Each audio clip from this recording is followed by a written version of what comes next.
بسم اللہ الرحمن الرحیم۔ السلام علیکم ورحمۃ اللہ وبرکاتہ۔ ایک بہترین ذکر۔ قریب نے حضرت ابن عباس رضی اللہ عنہ سے اور انہوں نے حضرت جویریہ رضی اللہ عنہ سے روایت کی کہ نبی کریم صلی اللہ علیہ وآلہ وسلم صبح کی نماز پڑھنے کے بعد صبح سویرے ان کے ہاں سے باہر تشریف لے گئے۔ اس وقت وہ اپنی نماز پڑھنے والی جگہ پر تھیں۔ پھر دن چڑھنے کے بعد آپ صلی اللہ علیہ وآلہ وسلم ان کے پاس واپس تشریف لائے تو وہ اسی طرح بیٹھی ہوئی تھی۔ آپ صلی اللہ علیہ وآلہ وسلم نے فرمایا، تم اب تک اسی حالت میں بیٹھی ہوئی ہو جس پر میں تمہیں چھوڑ کر گیا تھا؟ انہوں نے عرض کیا، جی ہاں۔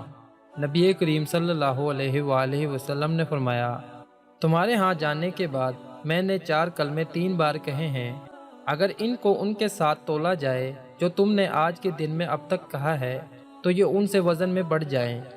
سبحان اللہ و بحمدہ عداد خلقہ و رضا نفسہ و زینت عرشہ و مداد کلماتہ۔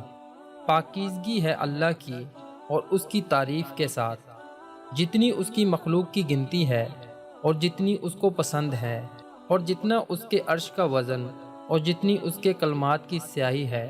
صحیح مسلم حدیث نمبر 6913۔ آپ دوستوں سے گزارش ہے کہ اس حدیث کو زیادہ سے زیادہ شیئر کریں تاکہ یہ پیغام دوسرے لوگوں تک بھی پہنچ جائے۔ اللہ پاک ہم سب کو اپنے حفظ و ایمان میں رکھے۔ اللہ حافظ۔